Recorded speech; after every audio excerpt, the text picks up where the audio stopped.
наша організація регіональна Закарпатське народне об'єднання Субкарпатія. Ми проводимо роботу із місцевими органами влади, працюємо з Конституційною асамблеєю, працюємо з апаратом президента, маємо відповіді. І ми, чисто кажучи, на сьогоднішній день говоримо, що ми робимо в правовому полі України. Ми русини, не екстремісти. Ми не можемо створювати такі причини, як, допустимо, створюють на Близькому Сході. Ми дуже переживаємо за сьогоднішній стан, який є сьогодні у ЛНР, ДНР, де так звані республіки проявилися, де пройшла анексія. Але в той же час ми хочемо засвідчити, що якщо б влада наша, молода влада, Верховна Рада прийняла, відтворила кримськотатарський народ в рамках, повірте мені, що анексії Криму, як такої, якої формі воно зараз пройшло, не було б. Тому що корінний народ на сьогоднішній день на своїй землі має велику вагу. З ним треба совєтуватися, треба його приймати рішення і так далі.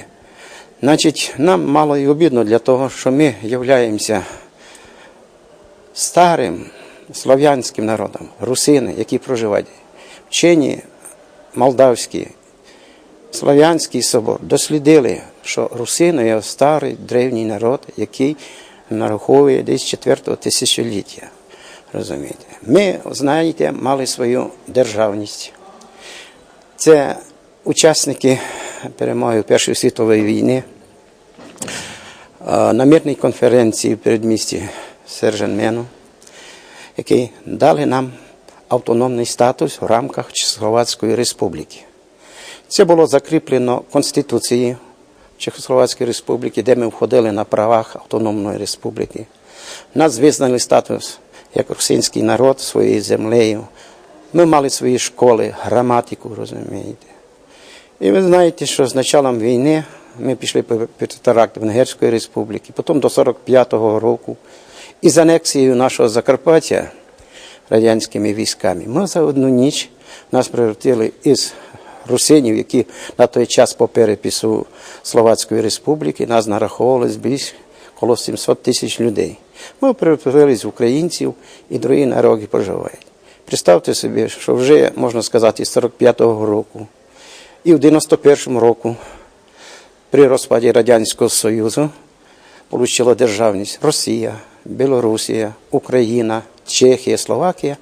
А ми, як нас анексували, розумієте, і ми по сьогоднішній день можемо відтворити свою державність, свій статус в рамках нашої незалежної країни.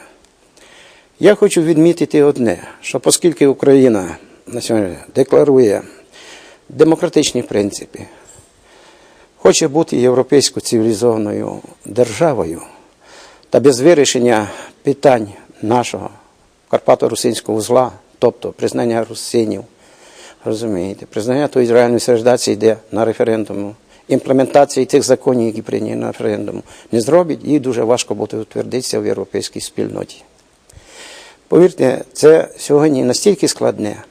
Є деякі радикально настроєні молоді люди, які не знають історії, наприклад, ні України, ні нашого народу.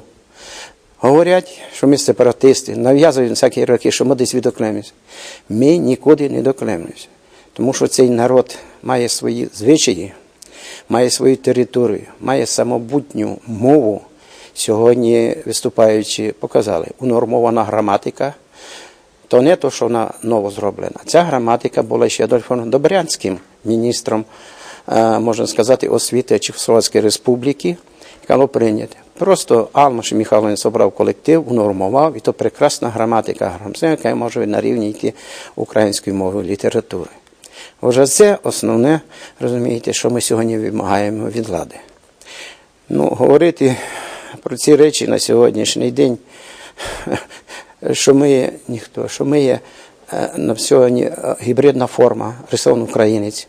Цей план ганебний, який був розроблений в інституті імені Куроса, план щодо регулювання проблем русинів, це він і діє по сьогоднішній день. Як я можу бути на сьогоднішній день українець-русин, коли в мене мама і батько, вони русини.